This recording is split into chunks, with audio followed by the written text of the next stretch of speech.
Welcome to Dare a New Belief, a place to discover what is possible for your life after the loss of a loved one, and where you will find inspiration, insight, support, and love, and hopefully a bit of laughter to help you through the day. Now here's your host, Nada Hogan. Hello and welcome to Dare a New Belief in what is possible for your life. I'm your host, Nada Hogan, and today I have the great honor to introduce to you my friend and psychotherapist and counselor, Joanne King. Joanne is a member of the American Psychological Association and is experienced in mindfulness-based stress reduction, mindfulness-based eating, mindfulness-based cognitive therapy, acceptance and commitment therapy, and dialectical behavioral therapy. And her practice is grounded in humanistic psychology. Obviously, Joanne does a lot with mindfulness. She also is a mentor and advises others from diverse backgrounds and cultures, as well as those from varying socio-economic conditions. Her expertise lies in working with people to help empower them in their lives, relationships, and work, while the foundation of her practice centers on authenticity, equanimity, and personal growth. It is my pleasure to introduce you to Joanne. Hello, Joanne. Aloha, Nada. I love it. Aloha from the beautiful island of Maui. Beautiful, yes. And can you share with the listeners what your temperature is today on this cold winter day for us? Oh gosh, it's probably about 78. It's warm, it's sunny, the birds are singing.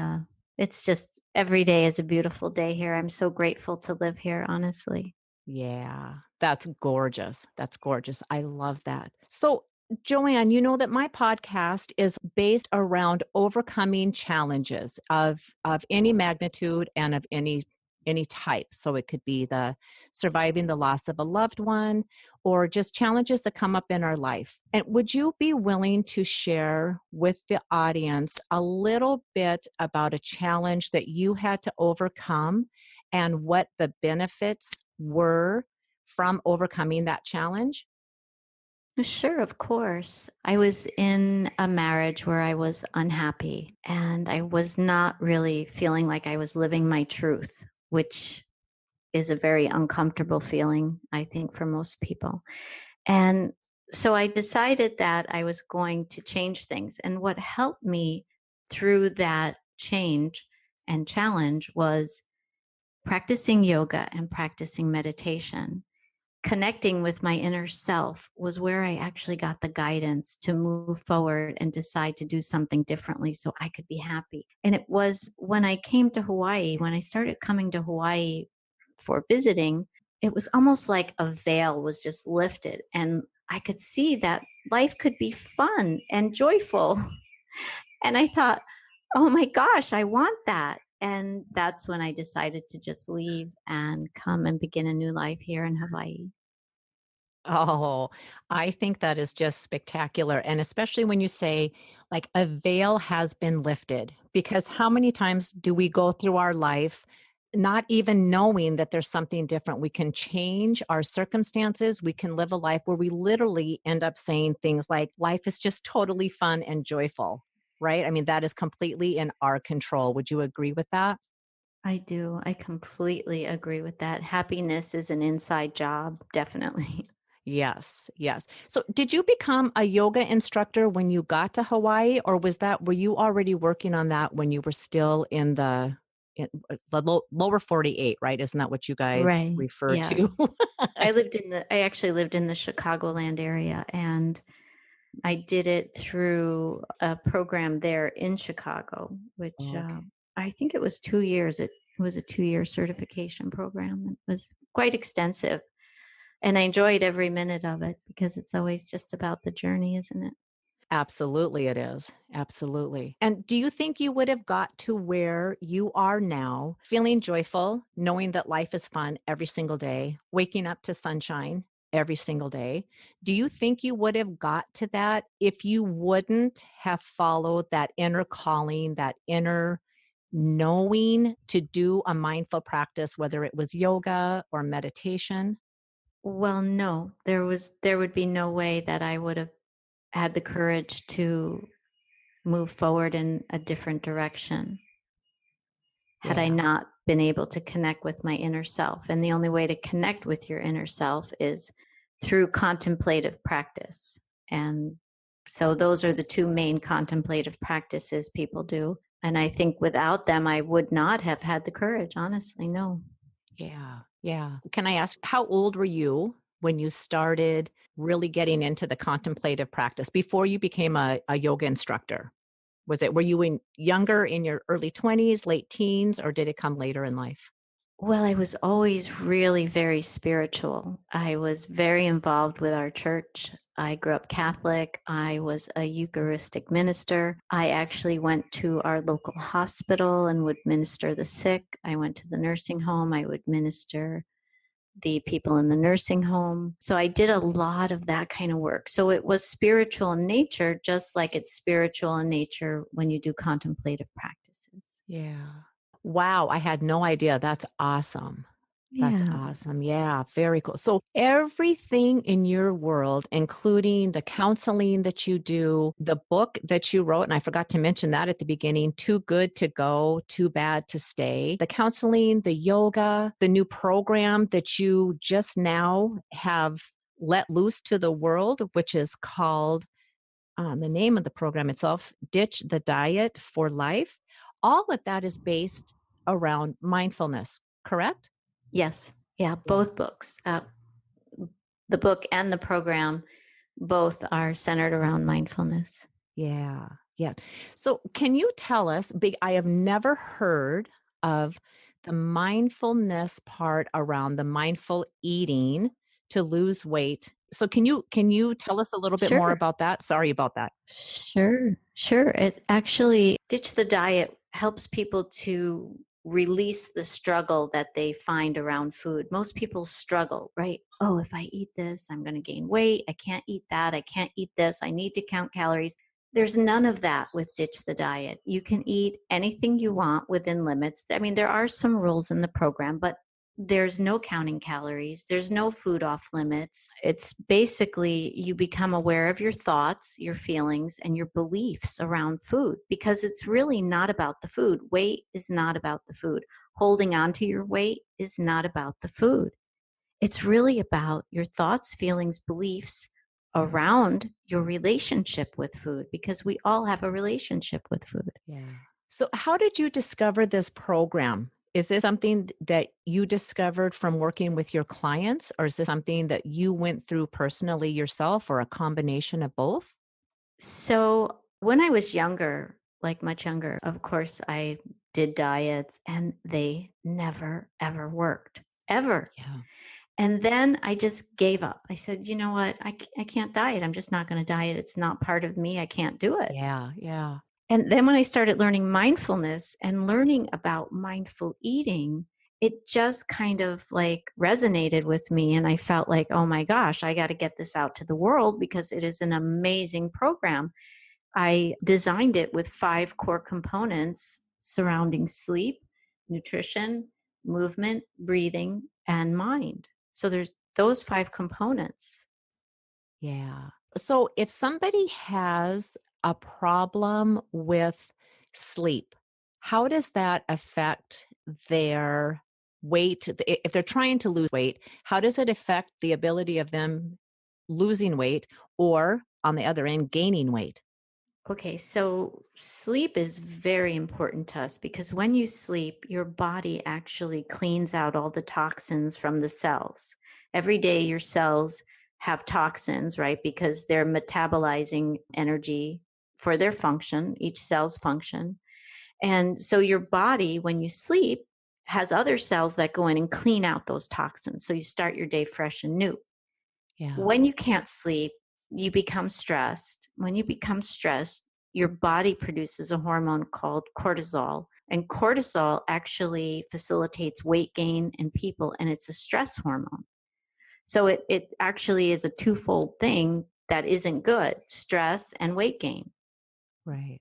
So it's important to make sure you're sleeping well. It's important to make sure you move properly. I mean, there's just, like I said, these components are very, very important, and they all intertwine in a holistic fashion to help people to feel better. So not only will you lose weight, but you're going to start to feel better, and you're going to have more of a sense of a well-being.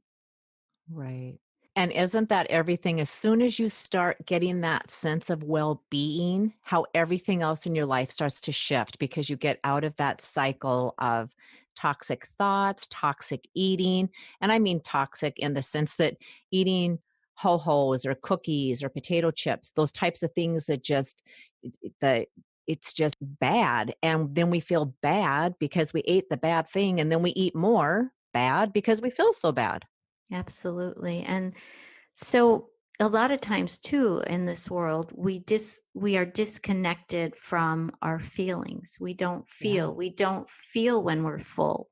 How many times do you eat and you don't ever feel full? You're just eating. How many Yeah. times do you sit in front of the TV and you start with a bag of popcorn or potato chips, and like you look down and it's gone? You finished it Right. and you didn't even realize it. So that's a part of mindful eating that I teach people as well. Yeah. Yeah, absolutely. How easy is that to do? And I'm sure every one of us has done that. So is it a practice for you when you get up to have breakfast or any meal that you are sitting at a kitchen table or some kind of a table, a countertop, something, you're not eating in front of a television set where it's just completely oblivious to what you're putting in your mouth. You're very in tuned with what it is you're eating. Is that safe to say? Yes. Yeah. And I try to do that at least with one meal every day. Yeah. Yeah. Yeah. I really sit down and focus on the food. I focus on what I'm eating. I think about, where did this food come from? Who grew it? How did it get to me? I mean, these are Right. all really important facets of eating. Right. Yeah. So, right. And that's a whole thing in itself. Living in Hawaii, you have a completely different produce than what we have in the lower 48. And even like your meat, how naive am I to Hawaii? Do you have, do you grow your own cattle over there? Do you have, are there cattle farms, or does red meat have to be shipped in? How does the pro, We actually have some cattle farms, and all of our cattle farms, they are grass-fed beef. So there's not any of the kind of mass production like the mainland. But we do wow. have meat shipped in. There is meat shipped in for sure. We do have that. But the meat that is there, so would it be safe to say, so all of it, like, do you guys have hogs? Do you have pigs? Do you get ham and We do have some okay, but pig farms, not very many. There's more cattle farms than pigs. okay. And all grass-fed. Grass-fed beef. Yeah. I don't know about the pigs. I don't really know a lot about that because we don't have that many, but I Okay. know for sure the beef is all grass-fed. And so some people like that, some people don't. I personally, I don't eat it. So Okay. Yeah. Wow, that's amazing. I it never even would have occurred to me because, right, most of the cattle, the meat that comes from the 48, it's all the feedlots. It's right, push them through, get them as fat as you can, butcher them up and sell them to the public. So, wow, that's amazing. So, if we were to talk about just a little bit more with the nutrition piece of it and the ditching the diet, I'm curious about sweets because that mhm. seems to be one of the biggest culprits that most people have a hard time with. And I know me, I have a very hard time with sweets. How would you counsel people on, I don't know if I want to say avoiding sweets, but at least being able to decrease the sweets without having those cravings that just kind of want to run the show? So the way our food is produced, processed food, which contains massive amounts of sugar, the way it's produced is the food companies actually have engineers that they hire to produce food that tastes really good. And when you eat it, it actually lights up what we call the reward centers in the brain because of the sugar content. And so when you're eating that food and you're like, wow, this is amazing. Like, I want more. And you finish it. And then you say, well, I'm going to have one more, because your reward center in your brain is saying, that's a good thing. Keep eating it, right? Because the reward center releases what we call a chemical called dopamine. And dopamine is our feel good hormone. So you're getting the release of the dopamine, the reward center is going off. You want more and more and more. And so I like to explain to people that sugar actually has a lot in common with heroin and cocaine. Well, you say, well, how can that be? Yeah. Right? Well, Right. they're Yeah. processed. They're all processed from plants. Sugar is from sugarcane, cocaine is from the cocoa leaf, and heroin is from poppy plants. Yeah. And what happens is we take it and we process it, and we process it. And so sugar actually becomes like a drug. It is addicting, and you want more and you want more. And Right. it's not, and I don't like to say it's people's fault, because I feel like it's somewhat the processed food companies that are putting that out there, trying to get you to buy more and more of their potato chips, buy more and more of their cupcakes, right? Right. That's what they're in the business for. And they pay these engineers, they hire millions of dollars to research and develop these foods. So the question initially was, well, how do we cut down? Well, I think first becoming aware of what is happening in the brain, having an awareness of the dopamine and the reward system and what's going on when you eat that food. And then learning the mindful eating and beginning to be mindful of what you're eating, right? Because there is a process to mindful eating. It's not just that we look at it and say, I'm being mindful. No, there is a process that I take people through. And when they do become a student of mine, they have personal counseling sessions with me. So that people find that helpful when they actually have what I call it a weight loss coach. I become their personal coach to help them through the program. Yeah. Yeah. That's incredible. And I think anytime that we're trying to do something, and especially weight loss, because it's hard. It is trying to figure out what it is that I'm supposed to eat. And if we don't even know that these things are hidden and developed on purpose to become very addictive, when we don't even know that we're eating that stuff, no matter what we do, we're not able to get the results that we want. Then we beat ourselves up even more. Our self-esteem lowers. It's just this vicious circle of ick. It's a spiral, definitely Yeah, a spiral that people go down, right? And yeah. And beating ourselves up because we can't do it, or I'm doing everything in my power and I'm still not doing it right. And so I'm not capable of doing this. And then we start attracting all of those other events into our life to confirm that's right, you're not capable. Self-esteem goes a little bit lower. And it can start just from eating potato chips or eating cookies. Who would have ever thought, right, that the whole mental process can just spiral completely out of control to this place of just total confusion and helplessness almost when it comes to the food and knowing what foods to choose, and having a coach to be able to help you through that and to be on your team to give you direction and guidance to know, like, chemicals are actually put inside of this food to make you crave it more. It's not just you. It's if you know what not to eat and what to eat in replacement of that, your life can be completely different. And of course, knowing all of the other processes that you go through, where it's the mindfulness of it when you are eating and choosing the foods that you want to nourish your body with. mhm, yeah, it's true. And a lot of times people eat emotionally, right? Yeah, yeah. It's all about emotional triggers, loneliness, sadness, depression, feeling isolated. Those are all things that trigger people to eat mindlessly, Yep. emotionally. Cold weather. Cold weather. Yeah. Perhaps. I That's don't know true. if you know anything about this, but I heard from a very reputable chiropractor who was working with I guess he would have been a scientist that worked for a company. I'm not going to say the name of it, but they made cran raisins. So you know what I'm talking about. Mhm. And my understanding is that they would take the cranberry, take all of the good stuff out of the cranberry, and it would just be the skin, and then they would fill it with a gel that was just loaded with sugar and I don't remember some other kind of chemical in there. So there was Mm. actually no cranberry left at all except for the skin. Have you ever heard Mm. of that?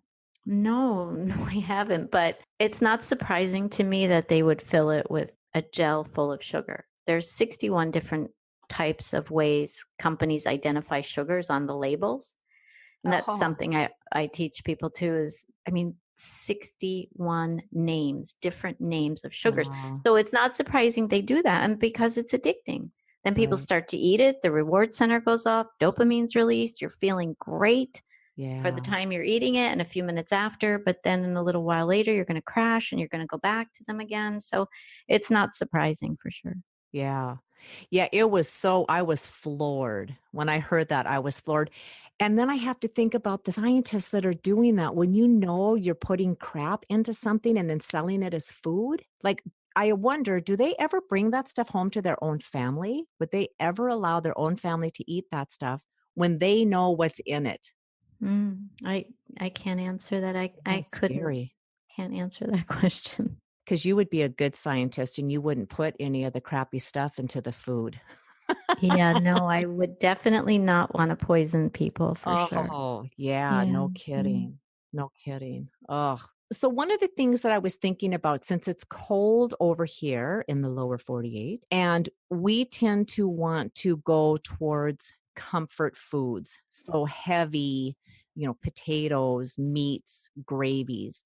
Is there anything just off the cuff that you could think of that would be like a good comfort food that would be a little bit more healthy than the traditional standard American diet? I know I kind of just pulled that one out of my hat. For me, I never say anything is out. You can eat anything you want, but you have to become aware of what you're eating. You have to connect with your body and know, is this something that works for me or is this something that doesn't work for me? I know foods when I eat them that I feel like I gain weight and I know them. And so I avoid them. I Yeah. don't eat them. Or if I do eat them, I eat them in a very small quantity. Like last night, I was at a party and I had a big piece of chocolate cake and it was delicious. And so nothing is off limits. You can eat anything, but you have to have an awareness around your food and understand if it works for you or if it doesn't work for you. So the only thing I recommend is probably the gravy would be the one thing I might not have with that meat dinner. Yeah. Yeah. And just tap in and notice, how do I feel while I'm eating this? How do I feel after I'm eating it? And maybe even, why am I choosing that food? Am I eating it just because this is out of habit? I make the same meal every single day because I'm just not a very good cook and I don't have a big repertoire in my cooking schemes, or just paying attention to the things that we're cooking on the stove or putting in the oven and putting in our mouth. I mean, sometimes it can just be that simple, right? Most of the time, we work on what I call autopilot, where we Yeah. just aren't even thinking. I mean, just imagine you got into your car, you're driving to the grocery store, and all of a sudden you're there and you're like, wow, I don't even know how I got here. I mean, can you relate to that? Oh, yeah. Yeah. Yeah. Yeah. So that's what I call the autopilot. And many, many times we eat on autopilot. So think about it. When you eat on autopilot, you will not really be full once you're done because you'll be like, oh, did I just eat all that? Okay. Yeah. And I go back to work. But maybe an hour, 2 hours later, I'm hungry again. Right. And had I been fully present in that moment eating that food, I would have a more satisfying meal. Yeah. Yeah. I was with a Buddhist monk not too awfully long ago, and he was praying over all of his food. And what was so beautiful about it is he was praying and giving thanks for the farmers, for the trucks that shipped it over, for the workers in the store that, stocked it onto the shelves, for the cashiers who were there to check you out and take your money in exchange for the food that you just purchased. I thought, I never thought of blessing my food in such a way to go all the way back to the farmers. Just, I'm grateful that it's on my dining room table. I'm grateful that it's in my refrigerator, but never even thought to go all the way back and bless the farmers that had done the work to get that food grown in the first place. Yeah. That's part of our mindful program too, is we acknowledge that. We acknowledge the people who grew the food, where the food came from. Yeah, I always like to bless my food. Yeah. Yeah. I think it's a beautiful practice. I think it's a beautiful practice. And I know for me, I've incorporated that going all the way back to the farmers because I truly believe that, right, we're all one, we're all connected. And when we have a thought and we give thanks, feel gratitude for another, no matter how many thousands of miles away they are, they reach that gratitude reaches that person and they get to feel that and their heart expands, whether they know it's because somebody sent them love and gratitude or not, but they can feel that. Just there's a feeling, there's just a special feeling that comes with that when somebody sends us love and gratitude. It's So true. yeah, yeah. Well, perhaps I should leave your audience with a few mindful eating tips. Would that be helpful? Absolutely, absolutely. Okay. So the first one is it's really important to concentrate on when you eat and concentrate on yourself and how you feel as you eat that food. And try to pay attention to when you really feel full and stop. Stop eating. Don't continue to eat once you feel full. Number two, turn off all electronics. So you want to be completely present in that moment, paying attention to your food with no distractions. No distractions. Yeah.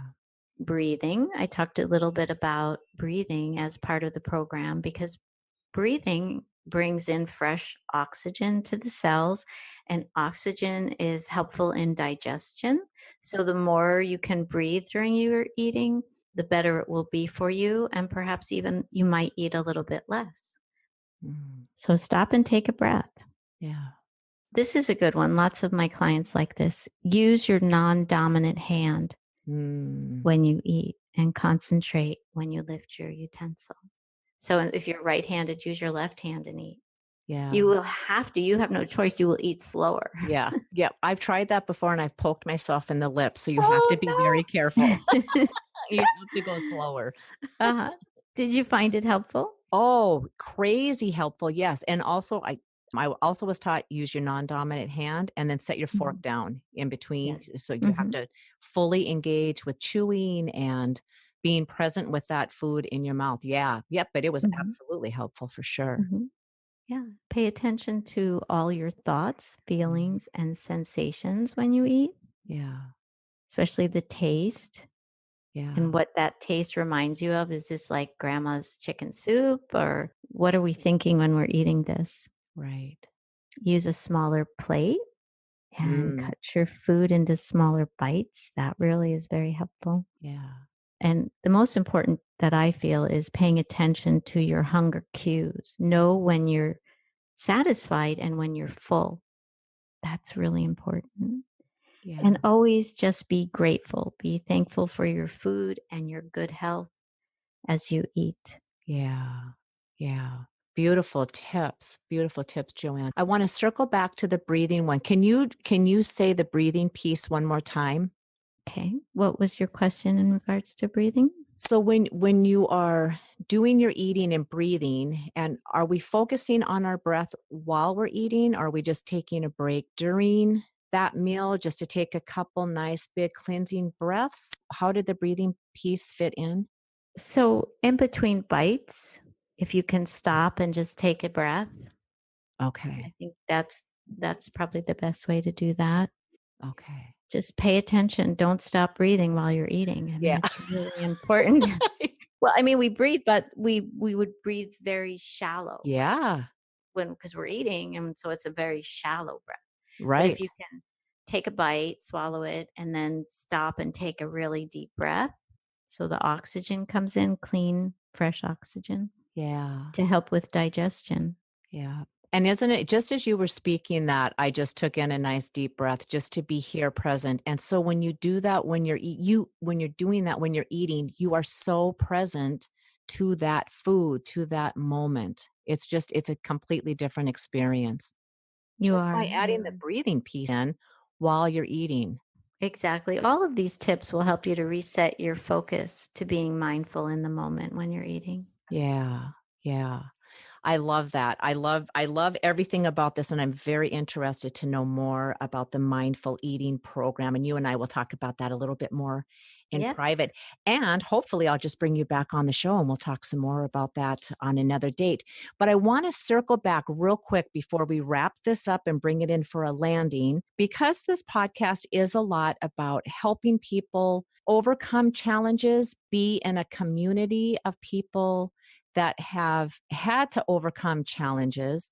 What is it, if there is something that you could give, an experience or a tip that you could give the audience that would help them to know with some kind of challenge that you had to overcome, what it was that helped you to build the courage? I know we had talked about the mindfulness, the whole piece with connecting with your inner self before you moved to Hawaii, because that was a huge courageous step for you to take. But is there anything else with that story, or is there anything else in your life that you could share with us about finding our own inner courage? And one of the reasons I want you to touch on this, on your website, you have this most beautiful quote, and I'm going to read it right from your website, where it says, "You've always had the power, my dear.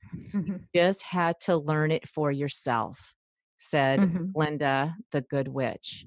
That's one of my favorites. It is. It's awesome. And I so believe that we all have that power, but we forget or we get disconnected from it. And when that happens, it feels like we are victims to the world and that we're powerless, that we can't do the things that we want to do in our life or change the things that we want to change in our life. So if you could speak to that with one incident or one tip that you can share with the audience, I would be so grateful. So I believe that most of that comes from living in fear. Mm. And fear is a very, very strong emotion and motivator. So when you live in fear, you perhaps will keep doing the same thing over and over again because you can't step out of that fear to move forward. So the most important thing I could say is it's really important to believe in yourself. The second part of that is you must trust, and you must trust that you know you will get through this and everything is going to work out for you. It's the Yeah. most important thing. Believe in yourself and trust that everything will work out perfectly. Yeah. And it's, people are thinking, oh, it's easy for you to sit there and say that, but I lived it. I went through it. I had to believe in myself and know and trust that I could get this done because it was something I really wanted. I really wanted to live in Hawaii. I loved Hawaii. I loved coming here. The energy is so much different than anywhere else I've ever lived. And I've lived in many different states. The energy here is just this beautiful, feminine, healing energy that engulfs you when you're here. And it's amazing. Yeah. And I wish everyone could find that trust and belief in themselves so they can move into their happiness. Absolutely.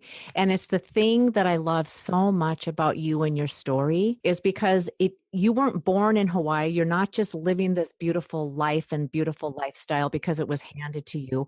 You had to go through some major changes and challenges and obstacles, and you had to tap into your own inner power to be able Yes. to get to where you are right now. It was not handed to you. And that's the part that's so important, that you got to know really what you're capable of and your potential, and you got to live right into that. And I just think it's so beautiful. And when we see somebody else doing that, I believe it gives all of us permission to be able to stand into our own greatness and our own becomingness of our own full potential. Mm, that's beautiful. Thank you, Nita. That's really lovely. I actually, just so you know, I was born in New Jersey, Oh, wow. a Jersey girl. I never would have guessed that in a million years. Never. We lived right outside of Manhattan, so we went into the city all Wow. the time. We just grew up very, very urban. I think I want to say I was 6 when I learned that meat came from a cow, like chopped meat. Yeah. I didn't even know where it came from. I mean, I was just such a city person, a city girl. That was my life. I had no idea that it was a cow. Like, what? Yeah. Isn't that awesome? I know it sounds silly, but it's true. It's No, I crazy. love it. Well, do you want, so I'm going to up you one on, well, on age anyways. When I moved out to Minnesota, I was 35 years old. Moved out to Minnesota, and there's this big sign of the Jolly Green Giant. Remember him? Oh, of Right, from course. Yeah. the canned foods. Hmm. So there's this huge sign of the Jolly Green Giant. I was like, oh my God, there's a Jolly Green Giant. I had never seen a huge figure of I mean, he was huge, like, I don't know, 40, 50, 60 feet. And it was just an on. My husband, his name is Dennis. Dennis said, yeah, we grow corn and peas for Green Giant. It's like what? Like you grow food for the Green Giant. How do you do that? And he just That's looked at so me with funny. this puzzled look like, how do you think the vegetables get inside of those cans to be put on the shelf? And do you know, at 35 years old, the honest to God truth was, I never thought about it. I just knew you went to the store, you picked up what you wanted. I never thought somebody in a big field had to grow all of that stuff. And it could Right? be a normal person. Like the Jolly Green Giant was way beyond my reach. That's so funny. Oh my gosh, right? I know. Oh, It's yeah. crazy. Yeah. Where did you grow up? Where are you from? Well, I grew up in Montana. So, and we had an acre lot. It wasn't big, but my dad always had a garden in the summertime. So we had, sweet peas and cabbage and, all of the kind of garden foods, but it wasn't on this huge scale. So it didn't even relate to me that, I mean, there's no excuse for me not to know where corn and peas and that has to be grown in the ground, and somebody had to grow it, put it in the cans and stick it up on the shelves. Yeah. So, Someone had to pick it, right? right. It's amazing how we take all of that stuff for granted. But we do that. We end up living in patterns and never thinking past what we see in front of us or thinking past what we know from how we were brought up. It's just crazy when all of a sudden it's just like, oh my God. And the only reason that occurred to me is because I was from one state and went to a completely different state. If I didn't see that huge statue, I probably would still never think, who the hell grows the food that puts it inside the cans and puts it up on the shelf so I can go and buy it. It wouldn't even occur to me. I mean, Yeah. it's kind of crazy how we live our lives sometimes. It's true. Yeah. Yeah. So I love that you didn't know where meat came from, but you were 6. I was 35. So I would like to say, let's keep this a secret, but it's no longer a secret. Yeah, no more for that. Oh, so Joanne, I want to thank you so much for being here. And you have given the listeners such awesome tips and information. And I know that they're going to want more information. So, and this will be in the show notes, everybody. So don't worry if you don't get a chance to write this down. But can you tell the listeners where they can contact you, find out more information about the mindful eating program, or how to work with you, or find out more information about your book? Sure, they can call me. That's probably the easiest way. My number is 808-385-7513. Okay, perfect. And don't worry, her information will be in the show notes, so it will be easy to find. I'll also give you my email for your show notes too, if that would be helpful. Absolutely. Yeah, in case anyone wants to email. Sure. Yep. Perfect. Okay. Thank you so much for having me as a guest. I really enjoyed our conversation. I did too. It was fabulous. And I know that everybody got great information out of it. You are a wealth of knowledge. You have so much experience and so much wisdom to share. And it was just absolutely my honor to be able to spend this time with you. And I am grateful. And thank you very much. Thank you. Such a treat, Nada. Thank you so much. Oh. I'm just going to bid aloha to you and your listeners, and mahalo. Mahalo, Joanne. Take good care. Okay, bye-bye. Bye-bye. And we'll talk to all of you guys next week. Bye-bye. Thank you for spending time with us today. Please go to nadahogan.com for show notes and other information that you can use right away. If you like what you've heard here, please subscribe to the podcast. And don't forget to rate and review right there on iTunes, Stitcher, or however you get your podcasts. And don't forget to tell your friends about it. We'll see you next week.